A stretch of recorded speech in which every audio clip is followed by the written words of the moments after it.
koobka adduunka oo sanadkan lagu tilmaamay kii ugu xiisaha badnaa uguna wanaagsanaa ebid ayaa maalinta axadda ah lasoo gabagabayn doonaa waxaana kulanka kama dambaysta isugu imaan doona wadamada Faransiiska iyo Argentina. intaas keliyana maahe waxaa sidoo kale miiska saaran oo loo hardami doonaa ciyaaryahanka ugu wanaagsan koobka iyo weliba kan ugu goolasha badan.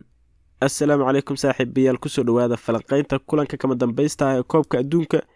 waxaan falanqayn ku samayn doonaa kulankan iyo taariikhdiisa. isbarbardhig ayaan ku samayn doonaa labada kooxood iyo awoodooda. Messi against Mbappe, sheekooyin badan oo xiiso leh ayaan idin hayaa.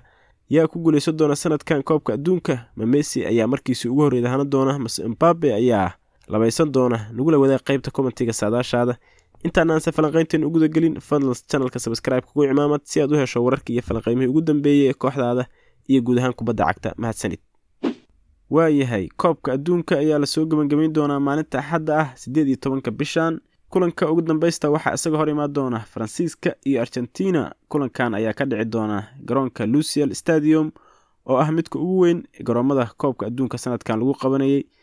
waxaa irdaha loo furi doonaa garoonkan oo qaada 90,000 oo taageerayaal ah oo labada dhinac ka kala socda. kulanka ayaa soo geli doona 6 maqribnimo xilliga Soomaaliya. France ayaa isku dayi doonta inay ku guuleysato koobkeedii saddexaad iyadoo isha ku hayda inay noqoto kooxdii saddexaad ee ebed difaacata koobka adduunka ama ku guuleysata 2 jeer oo isku xigta. Argentina iyaduna koobkeedii saddexaad ayay raadinaysaa iyadoo markeedii lixaad ciyaari doonta finalka koobka adduunka. Lionel Messi oo asagu mar horeba cadeeyay inuu kanu noqon doono koobkiisa adduunka ugu dambeeyay ayaa asna dadaal badan u gali doona inuu markiisii ugu horreeyay oo kor u qaado biladda koobka adduunka. labadan koox weli isku maysan arkin finalka, balse 3 jeer oo ay wada dheeleen koobka adduunka.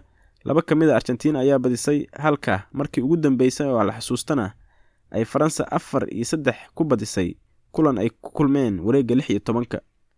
Faransa ayaa iska soo xaadirisay finalka kadib markii ay 2-0 ku garaacday kooxdii cid walba ku guuldareysatay inay gool ka dhaliso ee Morocco. Argentina ayaa iyaduna finalka timid kadib markii ay 3-0 ku garaacday wadanka Croatia, ciyaar la saadaalinayay inay noqon doonto mid lafaha la isla dhigto oo ay u muujisay inay tahay mid fudud. 22 ciyaaryahan ayaa garoonka u soo gali doona 2 kooxood, balse cid walba waxay ka hadlaysaa Messi iyo Mbappe. Mbappe ayaa noqon kara ciyaaryahankii ugu yaraa ee ku guuleysta koobka adduunka 2 jeer kadib Pele, halka Messi oo asaguna isha ku hayo inuu miiskiisa booska ka bannaan ku buuxiyo biladda koobka adduunka.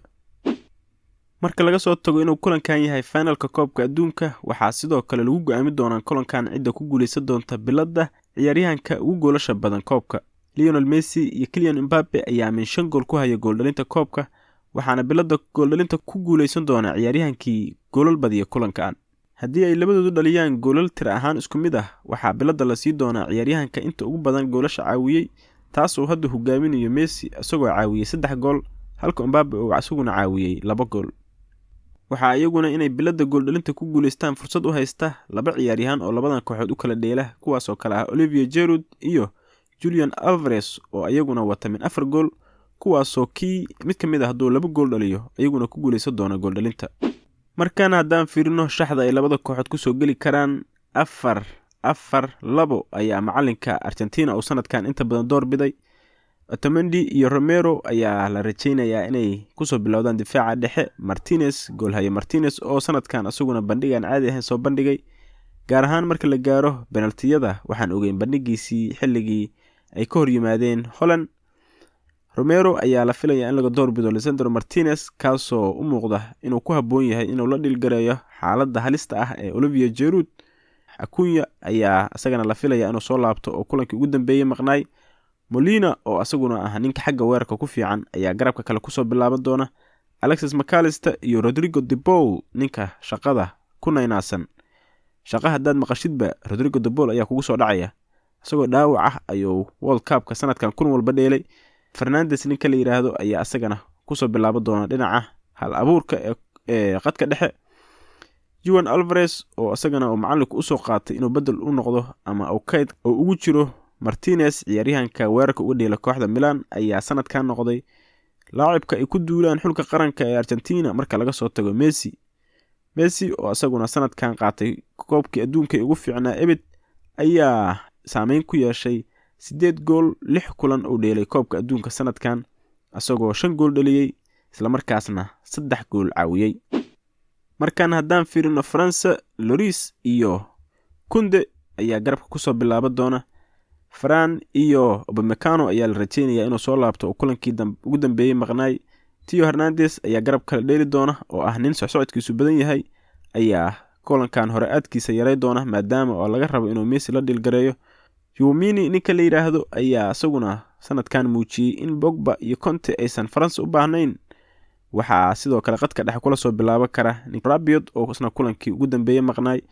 Dembele oo sanadkan xagga weerarka wax badan sameyn laakiin difaacashiisu aad u fiicneed ayaa garab ku soo bilaaban doona halka Mbappe oo asaguna isku dayi doono ama uu isha ku hay doono inuu gool dhaliyo si uu gool dhalinta ugu guuleysto isla markaasna Messi uga kormaro. Griezmann oo asaga mas'uuliyad laga saaray dhanka weerarka ee qadka dhexe sanadkanna muujiyay bandhig aad u wanaagsan ayaa asna ku soo bilaaban doona dhanka number 10ka iyo Giroud oo kulankan aad muhiim ugu ahaan doona Faransiiska haddii ay rabaan inay koobka kor u qaadaan. labadan kooxood ayaa labaduba ah laba koox oo jecel inay dheelaan kubadda la'aanteed ama bandhiga ugu wanaagsan soo bandhigay marka aysan kubadda haysan. Faransiiska haddaan fiirino waa koox jecel inay wax difaacashada ay xoogga saarto isla markaasna ay kubadaha rogaal celiska ah ee weerar counter attack loo yaqaano ay ka faa'iideysato. Faransiisku sanadkan inta ugu badan waxa ay ku guuleysteen waa kubadaha counter attack ama rogaal celiska ayagoo ah koox aad ugu wanaagsan xagga dhameystirka isla markaasna ka faa'iideysta fursadahooda yararka ah ee soo mara. Argentina ayaduna waa koox jecel wax difaacashada inay xoogga saarto. xidigaha qadka dhexe ee Rodrigo de Paul, McAllister iyo Fernandes ayaa ah kuwa aad u shaqeeya inta ciyaarta lagu guda jiro iyadoo dhanka weerarkan ay u xil saaran yihiin Messi, Alvarez iyo Acuna iyo Molino oo marmar ku soo biira. France ayaa u muuqata sidaan ka aragnay kulankii Morocco inay kubadda sii doonto Argentina isla markaasna isku dayi doonto inay ka faa'iideysato kubadaha rogaal celiska ah. Argentina ayaa iyadana looga fadhiyaa inay furfurto difaaca France oo sanadkan u muuqda mid aad u adag isla markaasna ay iska ilaaliso orodka iyo xawaaraha Kylian Mbappe. kooxdii la hormarta goolka ayaa kulankan inta badan natiijadiisa heli doonta iyadoo haddii la aado extra time ama penaltiesna ay Argentina haysato faa'iidada ugu weyn marka la fiirsho khibradda ay ka haystaan dhinacaas. haddaba yaa ku guuleysan doona koobka adduunka ee 2022 oo ahaa midkii ugu xiisaha badnaa ee ebed. qaybta commentiga nugula wadaag saadaashaada halkaas ayaana falanqaynteeda ku soo koobaya waa aniga Cabdikaafi Cabdullaahi oo idin leh haddii aad nagu cusub tahay fadlan channelka subscribe ugu cimaamad muuqaalkana like saar saaxiibadana la wadaag mahadsanid.